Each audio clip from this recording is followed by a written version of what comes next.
We're in week 2 now, and we're still on the kind of formulation of the question rather than into the developing the searches. So this week is really about making sure that there is room for your review, that it's a feasible review in that it hasn't been answered already. And there are other aspects to kind of feasibility of review that we'll look into next week. But the main question today that we're going to work out is there room? And we'll be looking at ways we can tighten or loosen the inclusion criteria for the review so the teams can make space for the kind of work that you want to do. We'll go on to ensure that it's feasible within the resources that you have. As I go through the session today, I'm going to kind of give you a little bit more detail on the Cochrane Collaboration and how the Cochrane Collaboration kind of grew out of those early origins in the evidence-based medicine movement. I'm going to talk about PubMed as an example of an academic database, so you understand the kind of work that's gone into generating the databases that you're going to search.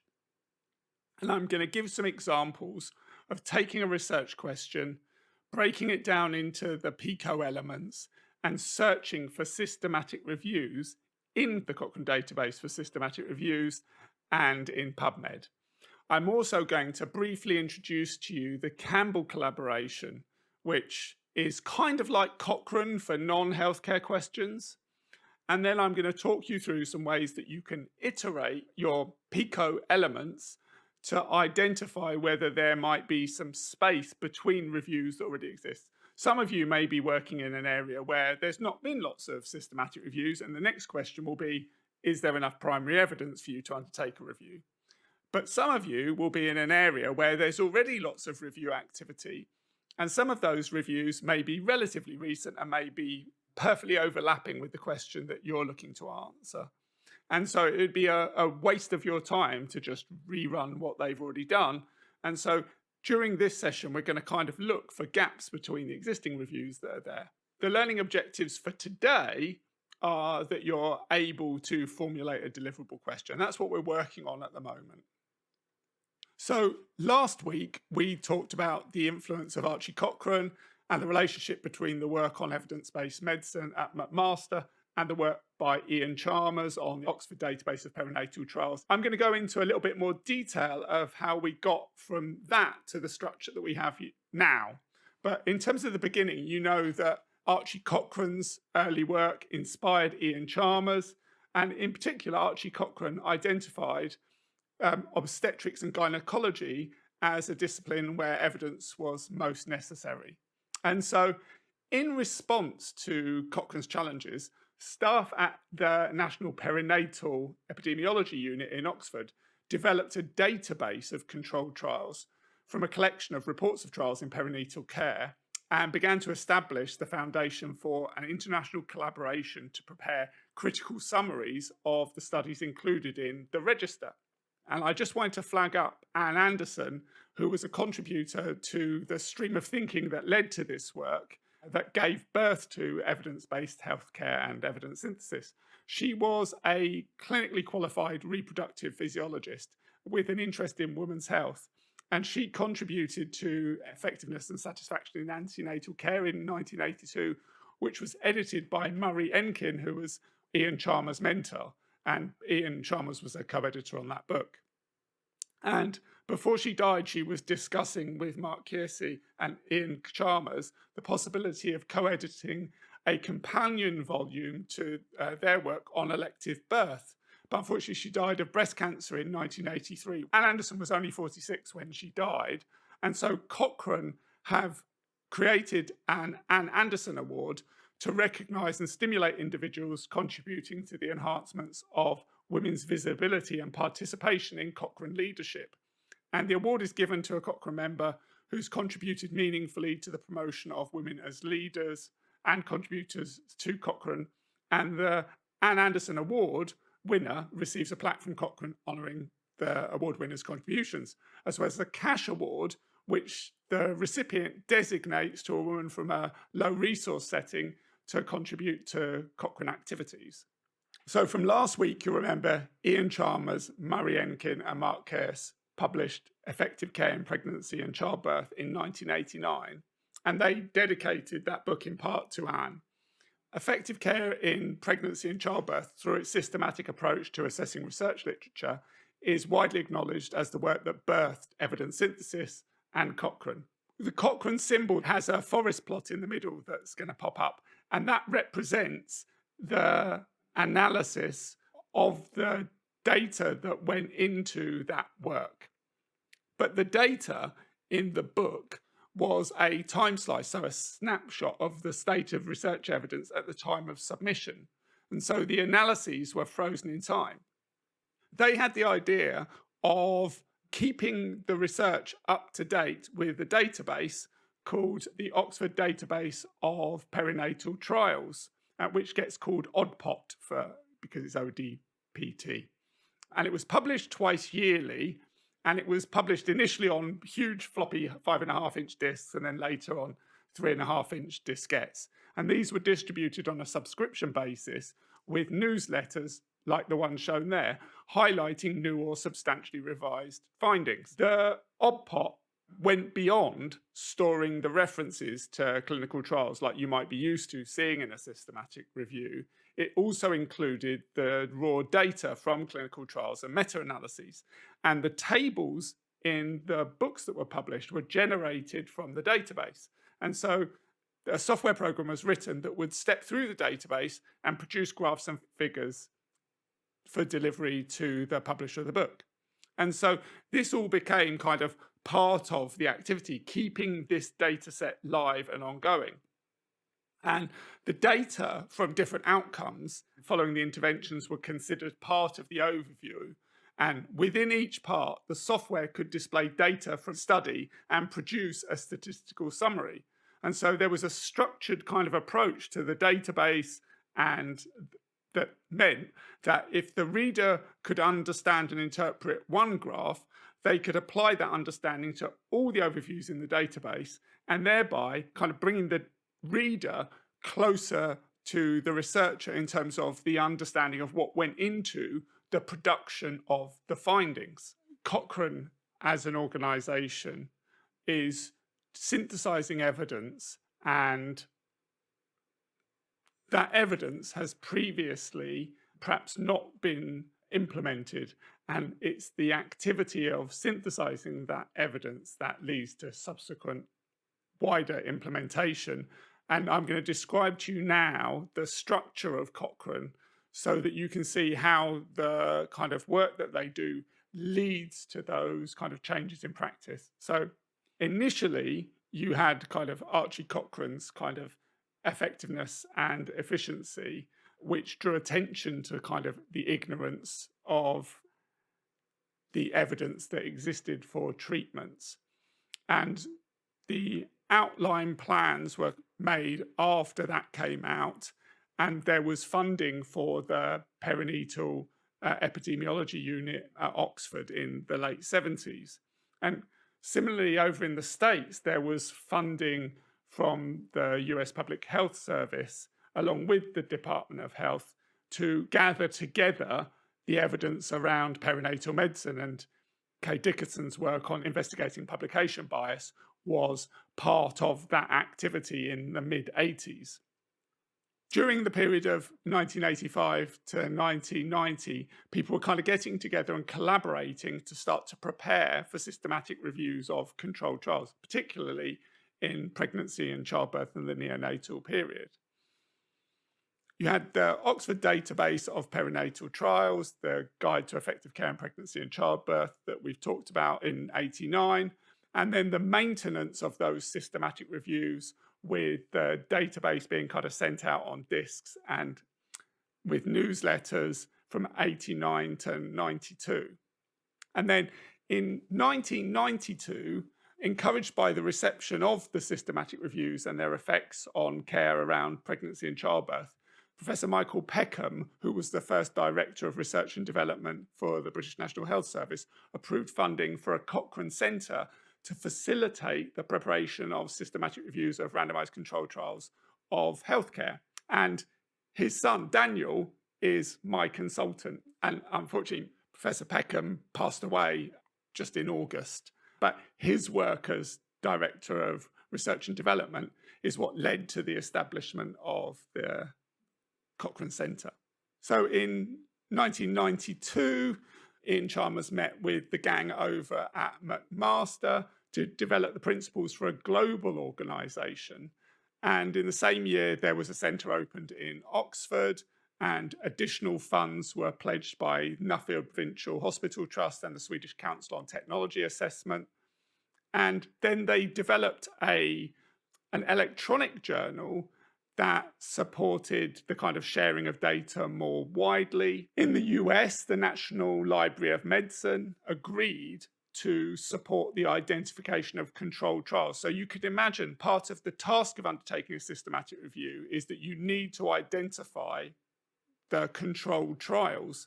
And so that effort in the States sped up the activities around evidence synthesis. And I'm going to talk more in a moment about how that kind of tagging of controlled trials within Medline works and what Medline is. In 1993, the European Union provided funding for Cochrane centres across Europe. And then in 1995, an electronic database by Update Software was made widely available. And The Lancet wrote that the Cochrane Collaboration is an enterprise that rivals the Human Genome Project in its potential implications for modern medicine. So at this point, the Cochrane Library was sent out quarterly on CD-ROM, and it included the database of systematic reviews and the database of abstracts of reviews of effectiveness. So like a kind of a summary document for systematic reviews. In 1996, this was made available on the World Wide Web, and the president of the Royal Statistical Society suggests that there ought to be an equivalent for Cochrane Collaboration for the effects of social and educational interventions. And I'm going to talk about the Campbell Collaboration briefly in a moment. Research in 1997 showed that Cochrane reviews are methodologically superior and less subject to publication bias than general reviews in major print journals. And in 1999, the BMJ adopts a policy of accepting the submission of Cochrane reviews that are already published into the BMJ. Now, by 2001, there were about 1,000 reviews, and in 2001, the Lancet agrees to take Cochrane reviews as well. Now, in the early 2000s, access to the Cochrane reviews became more easy. So previously, you had to have a subscription, but the Minister for Health and Social Services and Public Safety in Northern Ireland made available the Cochrane Review to everyone on the island of Ireland. And Michael Martin, the Minister of Healthcare for Ireland, said anyone on the island of Ireland with access to the internet will now be able to use what's regarded as the world's best source of evidence for the effects of different forms of healthcare. And that started a kind of a chain of countries providing wider access to the Cochrane Library. So England got it in 2002, Denmark got it in 2003, and so on. So through this period, awareness of the Cochrane Library is becoming greater and greater. So, for example, I did my PhD from 2000 until 2004, and nobody mentioned Cochrane to me at all. Then in my first postdoc, where I was working for the NHS SDO, I became aware of the Cochrane Library. And subsequently in 2005, the Lancet announced that any author submitting a manuscript reporting clinical trials needs to include a clear summary of previous research findings, ideally with direct reference to a systematic review. Through this period in the late noughties and going into the early 2010s, Cochrane Review kind of rose up the rankings. So by 2008, it was ranked 12th out of worldwide journals in medicine and general internal category for journals.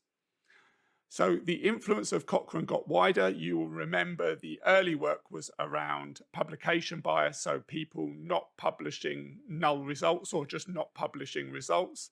And in 2013, Cochrane became one of the All Trials campaign's principal supporters. So All Trials is a campaign for the registration and reporting for all clinical trials.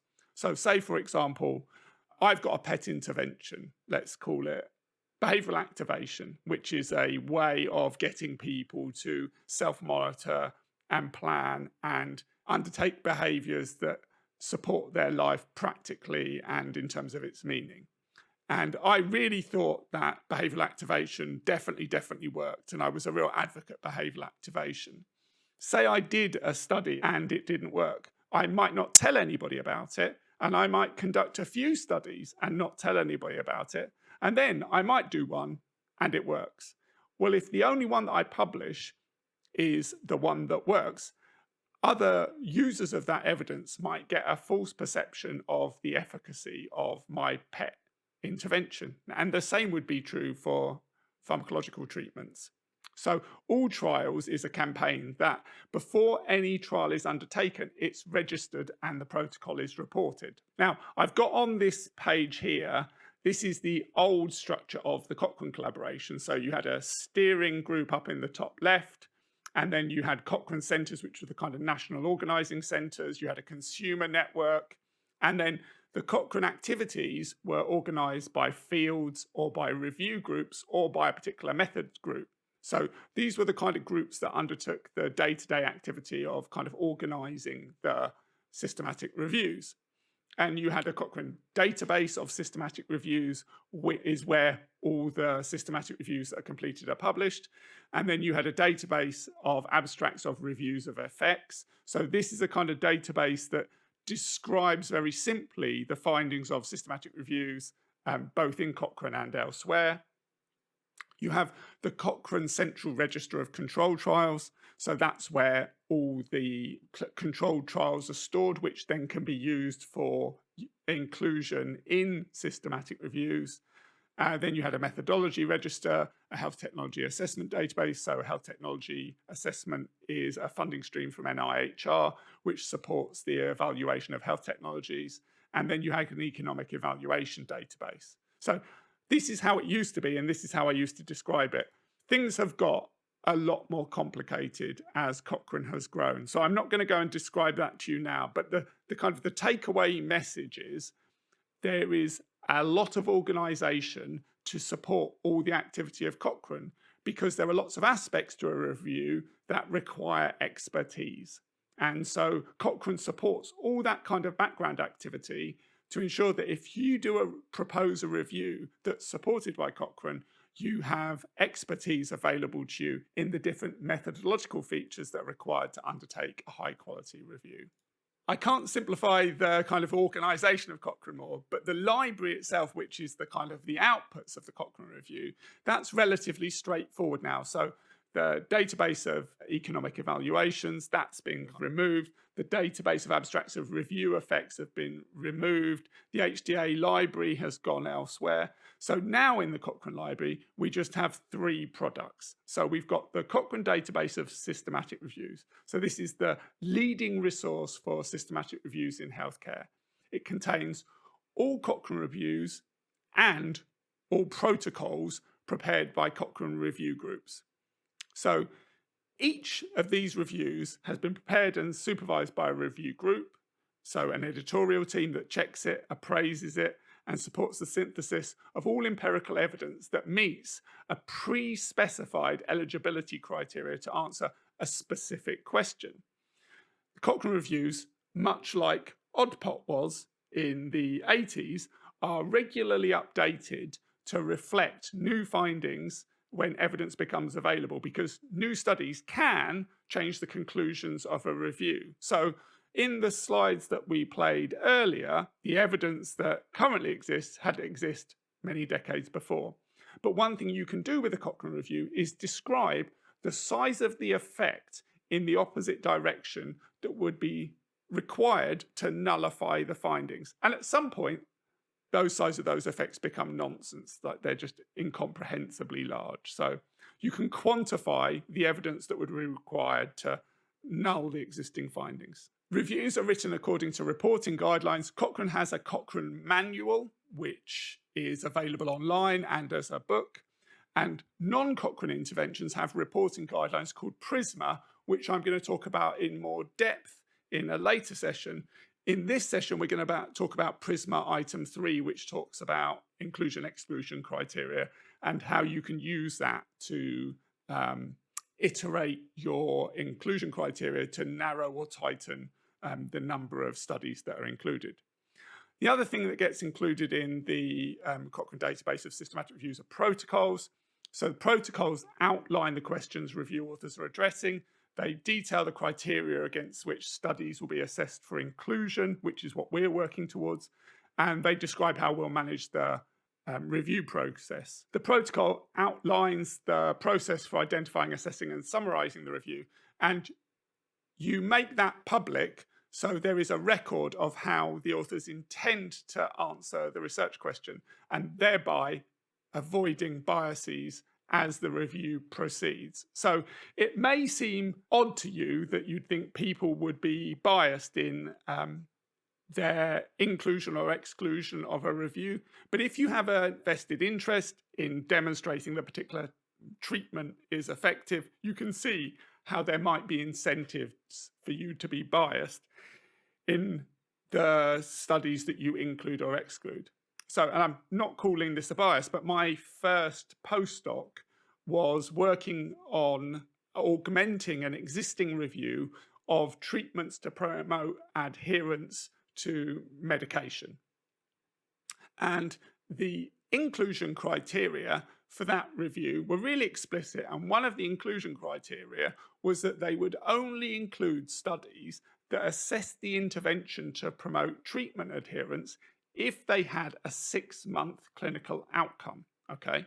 Now, that presents quite a burden on people who are undertaking those studies because they've got to do all the kind of recruitment and setup work for the trial, and then they've got to deliver the intervention, and then they've got to keep hold of those participants for 6 months so that they can then go back and assess them clinically, and that's relatively costly. And another approach that would also be interesting would be if you did an intervention to promote medication adherence, and instead of assessing it clinically at 6 months, you just collected people's data on the uptake of their prescriptions, which you can get from existing data in pharmacy record systems. And that would be a much cheaper way of assessing the effect of a treatment adherence intervention for, say, pill taking. So what I did in my work in that first postdoc was I took the existing systematic review and I then added into it those studies that had been excluded because they didn't have a 6-month clinical outcome. So this is kind of one of the reasons that the explicitness of systematic reviews is the defining feature, because you can understand why some studies were included and why some studies weren't included. And you can therefore understand the extent to which those findings are meaningful for the questions that you've got. And you can potentially, and this is deliberately part of the design, take the reported findings that exist and do something different with them because you can access that original data. I should say that non-Cochrane protocols get published on Prospero, which is another database of systematic review protocols hosted at the Centre for Reviews and Dissemination in York. And that was founded by Trevor Sheldon at the University of York in 1994. I could do another whole seminar on the history of the Centre for Reviews and Dissemination at York, but I won't. Trevor is an advisor on a grant that I'm on, an incredibly impressive researcher. And they've done considerable work for the NHS. They produced the database for abstracted review effects. They hosted the economic evaluation database and the HTA database of technology assessment. So they've done a lot of kind of taking evidence synthesis and turning it into products that the NHS could make use of.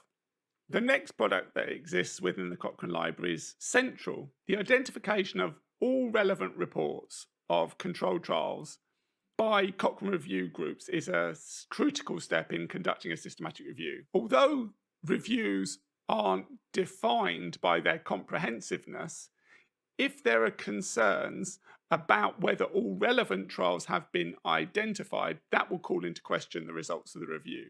So in 1992, work began to develop a register of controlled trials for use in conducting systematic reviews. To ensure that all possible randomized controlled trials were identified, the agreed eligibility criteria for included reports are sensitive rather than precise.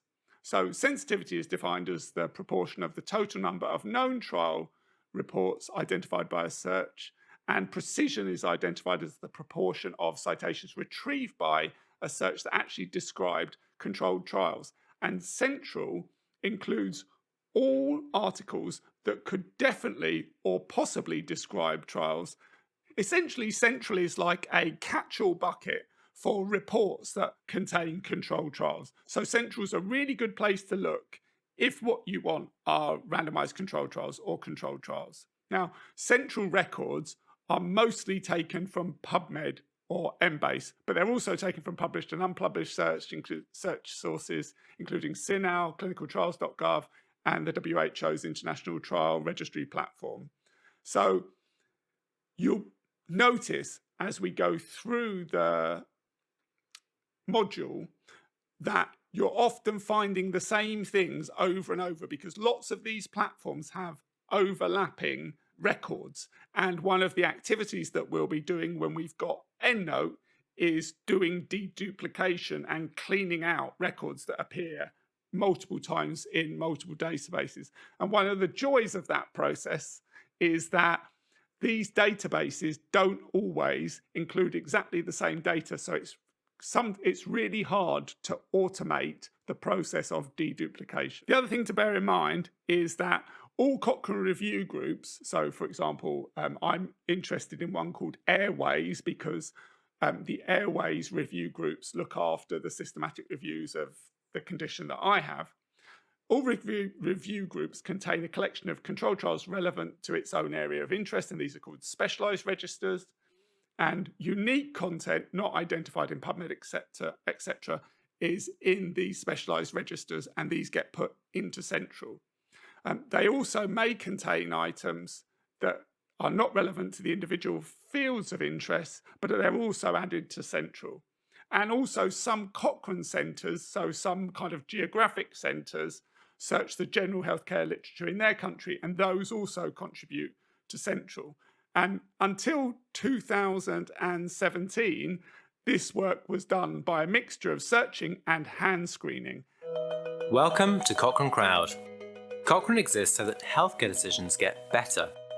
During the past 20 years, Cochrane has transformed the way in which healthcare decisions are made, which has ultimately helped improve health policy and practice for millions of people around the world. We are a global network of over 37,000 researchers, professionals, patients, carers, and people interested in healthcare. We all work together to produce credible, accessible health information that's free from commercial sponsorship and other conflicts of interest. Because of this, our work is regarded as the gold standard for high-quality, trusted information. In the last 20 years, healthcare research has grown exponentially. In fact, it's more than doubled in the last decade. Given this ever-growing volume of information, it's becoming more and more difficult to find the high-quality research we need to more accurately decide the effectiveness of new treatments. This is why we've created Cochrane Crowd. It's a simple web-based platform with tasks that anyone can help us with. You can help us categorize research by the type of research it is. For example, whether it's a randomized controlled trial or not. Not sure what a randomized controlled trial is? Don't worry, we'll guide you through each task with interactive training until you've got the hang of it. When you have, you can work at your own pace whenever you want. With your help, we stand a chance of keeping up with the latest research that's published each year. Just a few minutes each day makes a huge difference. And the great thing is, you can focus on the healthcare areas that interest you. So far, thousands of people have joined the collective effort that is Cochrane Crowd and helped identify tens of thousands of trials. You can help us too. To get involved, please visit our website, crowd.cochrane.org, and start making a difference today. You kind of get the sense there that Cochrane are really on top of the fact that the amount of evidence that is available to inform these evidence synthesis activities is growing exponentially. And in particular, the COVID-19 pandemic has resulted in what they're calling an infodemic. And an infodemic is the kind of tsunami of information that spreads alongside an epidemic, some accurate, some not.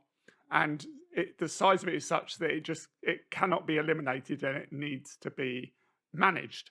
And the WHO has published a call to action for signatories to take steps to acknowledge that infodemic management can reduce the direct and negative impacts on the health of populations. So this is something that we know is harmful. We've done research on vaccine hesitancy, which is driven by some of this information. And we need researchers to kind of support the communication of quality science to increase trust towards health personnel. Cochrane are part of the process of emphasising the role that everyone has to play, and they've signed on to the WHO call for action to support a whole of society approach to engage with communities in the production and variation dissemination of information. And they've committed to finding solutions and tools consistent with this approach. And they're striving to make evidence more accessible, transparent, understandable, and maintain trusted sources of information to promote evidence-informed policies. And one of the ways that they've done that is the third feature of the Cochrane Library. Oh, I've got my MF Doom quote today. I won't read that out because I haven't got a flow like MF Doom, but it speaks to the fact that if you're going to produce high quality information that promotes trust, it needs to be done well. So here I am kind of burbling away to you guys because you're sufficiently interested and engaged that you signed up for an MSc. Your average clinician doesn't have the time to engage with evidence synthesis on a day-to-day basis. They need well-crafted summaries that they can very quickly engage with and will inform them of what current best practice is. So Cochrane Clinical Answers is the Cochrane's way of doing that. They provide a readable, digestible, clinically focused entry point to the rigorous research for Cochrane reviews, and they're designed to be actionable and inform point-of-care decision-making. So they're a key strand of Cochrane's knowledge translation strategy, and they provide evidence-based answers to population intervention, comparison, and outcome questions based on Cochrane reviews. Each Cochrane clinical answer contains a clinical question, a short answer, and data from the outcomes of a Cochrane review deemed most relevant to practicing healthcare professionals, which are the target audience for this product. Okay, so you've seen how Cochrane has got its multiple products, and those products both represent the outcomes of systematic reviews in terms of the Cochrane database for systematic reviews. There's Central, which contains all the reports of control trials that go into the Cochrane database of systematic reviews. And then you've got the CCAs, which are in their own separate section that summarize the clinical advice arising from those Cochrane reviews. Now I'm going to go on and talk about PubMed, which is a database of medical reports, which is where Cochrane gets some of the reports that go into Central. So how did we get to Medline? Well, the National Library of Medicine began publishing Index Medicus, a comprehensive print bibliographic index of medical articles in the late 1870s. And production of this index evolved over time. And in 1963, a computerized version came about called the Medical Literature Analysis and Retrieval System. And in the late 60s, this was transferred onto tapes that were distributed. And I'm old enough that I used to go to libraries and kind of use systems similar to this, not the same. I used to use microfiche, where you could kind of go and look for records on one of these specialist systems. And so when I was an undergraduate, there would be a particular room where these records were held, and you'd have them in the machine. You'd have a specialized machine, and the display on it would have a big hood on it because the display was terrible and it couldn't cope with you being in a bright room. And that's where you went and kind of looked for studies. In 1971, the National Library of Medicine began providing access to the Medlars system through an online system called Medlars Online. But this used like specialized telecommunication systems. So it wasn't kind of widely available. During the 1980s, they developed a software program called Grateful Med, and that's a play on the band Grateful Dead, which if you've ever been around kind of hippie friends, they will be deadheads. This was introduced to expand the ease of access to the National Library of Medicine database, including Medline. And it was a kind of user-friendly front end to Medlars that was available between the late 80s and the early 2000s. But in 1997, PubMed was launched, which allowed access to Medline data through the internet, and eventually Medlars and Grateful Med were wound down. So Medline contains 5,600, more than 5,600 scholarly journals that are published around the world. And say you owned a publishing company and you decided you wanted to start your own journal, you would submit that journal to an NIH, National Institute of Health, chartered advisory committee in the States. And they have a literature selection technical review committee which reviews and recommends journals for Medline. So some journals that are out there you won't find on Medline or PubMed, which is the online version. The process by which a journal gets selected, I'll describe that momentarily. So I just don't want to confuse Medline and PubMed, because in previous years, reviews have been submitted from this module where people have said that they searched Medline and PubMed. And the reason that happens is because Leeds has two ways of accessing Medline. So you can access Medline through a portal called Ovid that we're going to learn next week, because Ovid is how you access a couple of other databases called Embase and Cinal. But as I've just told you, you can also access Medline through PubMed, which is on the web. If you're searching PubMed, which we're going to do soon, there's no point searching Ovid Medline as well. How does a journal get included in PubMed and Medline? Well, the things that are looked for are, first of all, scope and coverage. Is the journal clear in its aims and scope? Does it contribute to the field of biomedicine? Does the content of the journal contribute to, rather accurately reflect the journal's scope? So this all sounds kind of like a bit of a conspiracy theory, but there are predatory journals out there that advertise and seek to lure unsuspecting researchers to publish in them. And they're published not because they are trying to contribute to the field of biomedicine. They're there because the publisher wants to make money. And so the next thing the review committee look for are whether the editorial policies and processes are explicit and sufficiently detailed. Do they have ethical policies? Do journal authors consistently disclose conflicts of interest and funding sources? So this is kind of another thing which kind of undermines confidence in peer review, that in the past it's been the case that editorial boards have essentially existed to just publish the papers produced by themselves and their friends. And so the committee looks for clear editorial policies and processes.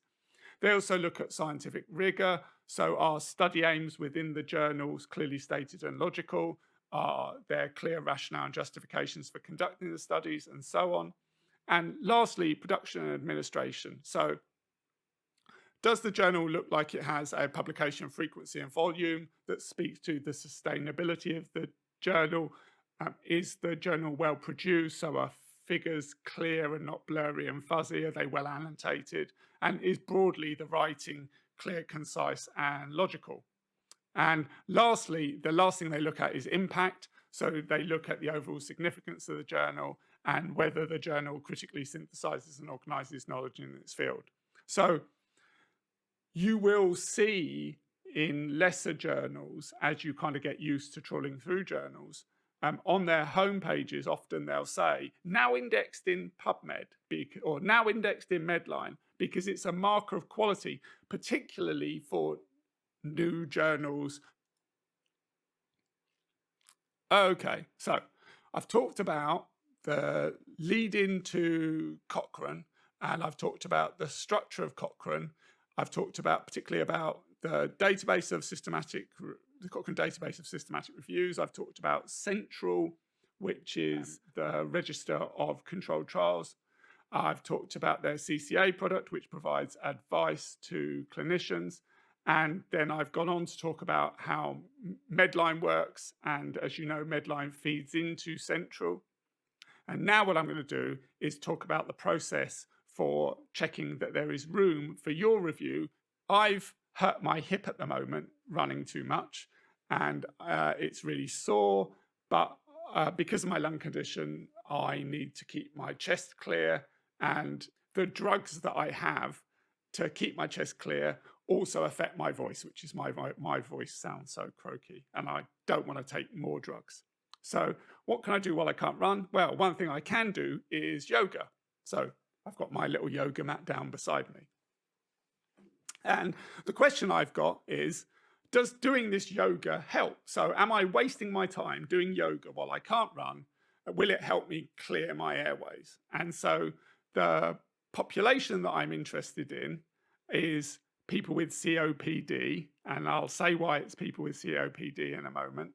And my my intervention is yoga and something else called breath work. And my comparator is treatment as usual. And I'm interested in spirometry outcomes because I have a spirometer and it's the easiest way for me to tell whether I'm well or not.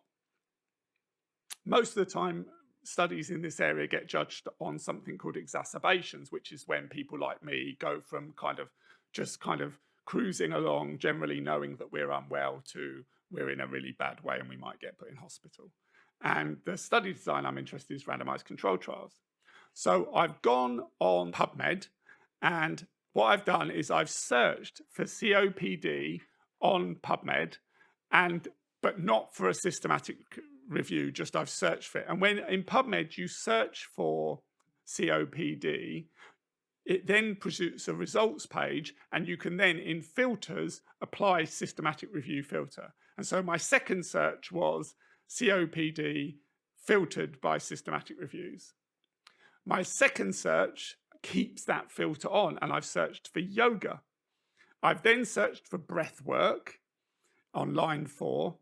On line 5, I've searched for spirometry.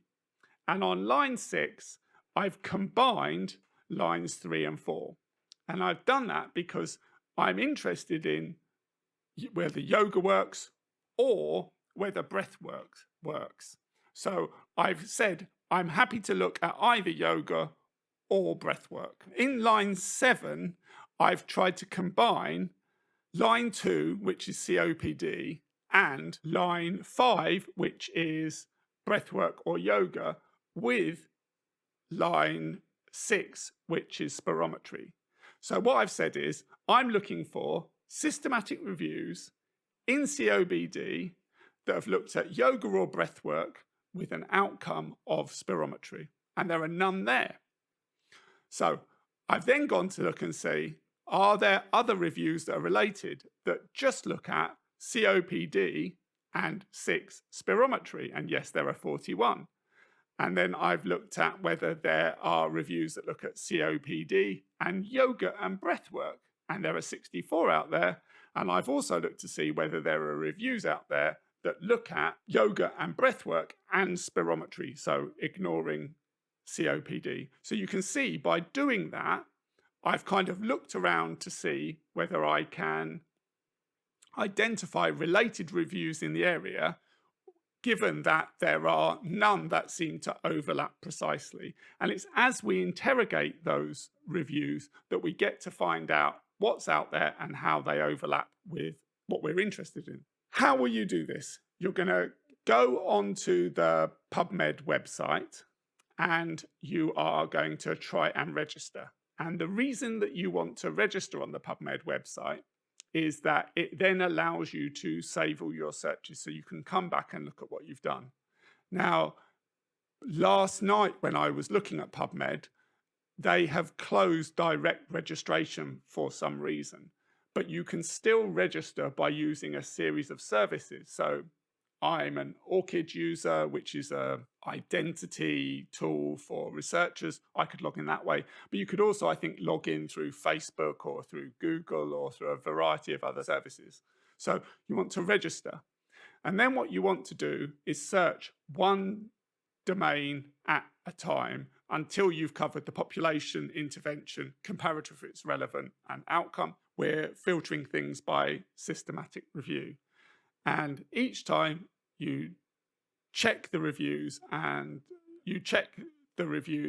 see what's there. I'm just going to quickly show you how I do this. Okay, so give me a moment. I'm just going to swap my screen around. So what I've got here is a series of searches for yoga and bronchiectasis. Okay, so what I haven't done is searched for breath work or spirometry. So what I'm going to do now, I'm going to leave off the breath work one and just put spirometry in. So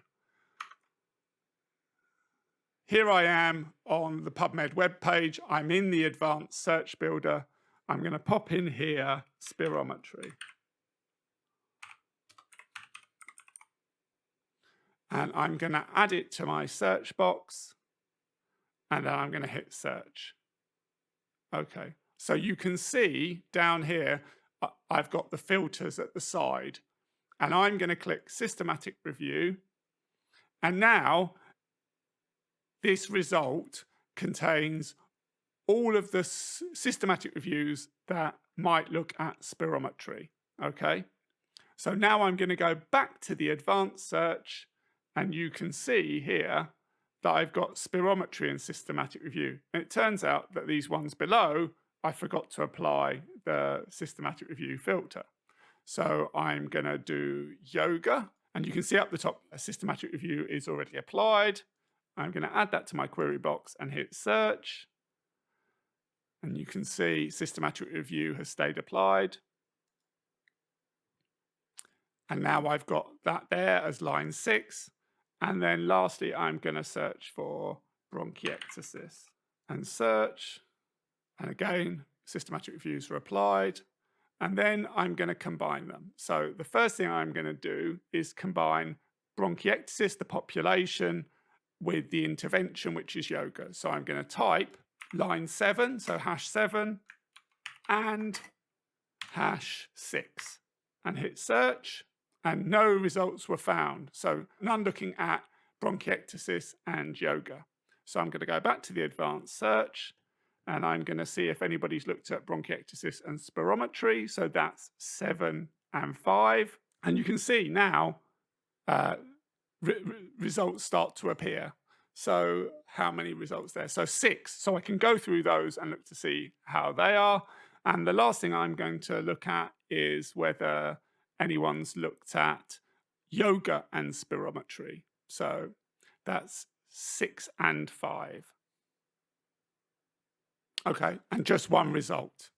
Okay, so that's how you search PubMed. You search the Cochrane database of systematic reviews in a similar way. So you go on the advanced search there, and after you've registered, you search one domain at a time and send each to manager.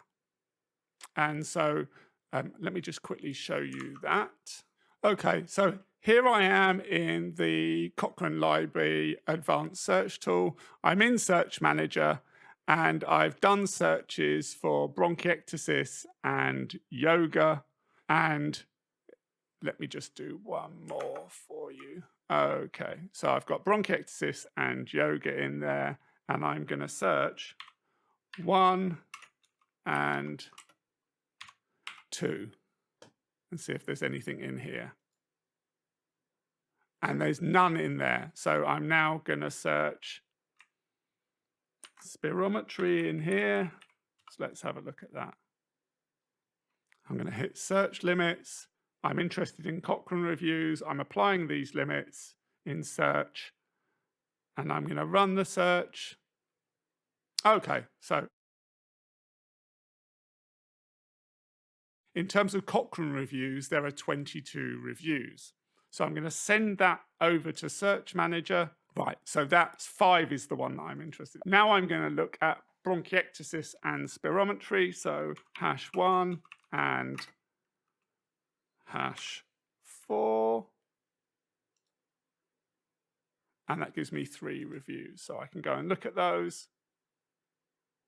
And I can start looking through to see what's out there in the Cochrane library, or it's there if you want to play with it.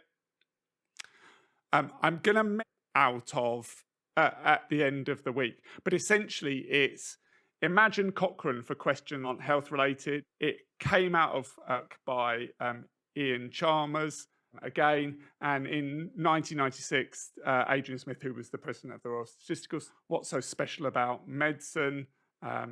We typically have no access to evidence, a systematic space for a whole spectrum of public policy issues, and so no means of participating in a debate in a mature and informed manner.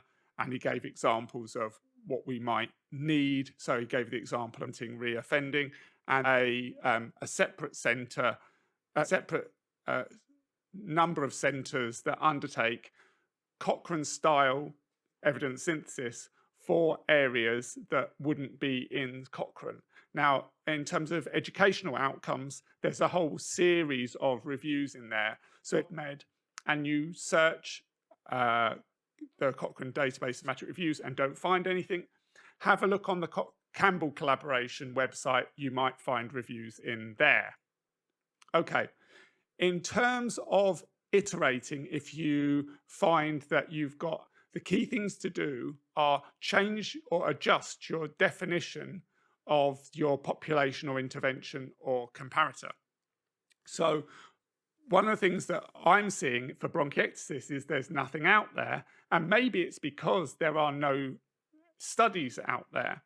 And so I could widen the population I'm interested in by including anyone with COPD.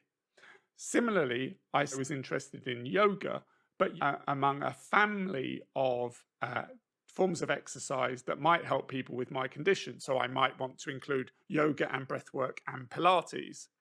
And equally, I might be absolutely swamped with stuff that are out there. And so instead, I would want to tighten things. So really, the iterate is that you either tighten or loosen inclusion criteria on population intervention outcome. And in terms of study design, you may decide that you want to tighten things down methodically. So I described to you a review that I augmented where they had clinical outcome inclusion criteria. You might find that you can find room for yourself by introducing criteria like that. And similarly, you might find that there are reviews out there where they've overlapped with what you're doing, but they were conducted some time ago, and you do a review where you just go from the date that that review did its searches until now. So this is a way how you iterate to find room for yourself. And I'll include it in the video because I don't want to run out of time. So in your rooms now, or in your teams, on Teams, is discuss PCOS. Make sure you've got your question broken down and start searching for relevant reviews on Cochrane data, PubMed, and if you find nothing in either of those, have a look at the Campbell Collaboration. And when you look through those reviews, the question you want to be asking yourself before you meet with your supervisor is, what would your reviews that are out there? Why would your review be necessary? So kind of what is it that those reviews don't do that you need them to do? And have a think about the mechanism of the effect of the intervention on the outcome. So start thinking, okay, for someone like me who would be interested in yoga for spirometry, how would yoga affect spirometry? Well, it would be because I would have airway clearance. And so are there other measures that I could include that get at the thing that I'm interested in might work? When you've kind of done that, before you go and meet with your supervisor, what you need to do is collect all the reviews that look relevant to you and take them with you to that meeting. Okay, so next week, building search terms. So include details of what you need to do in the general chat now. So I'll see you in there with your TAs. Thank you very much.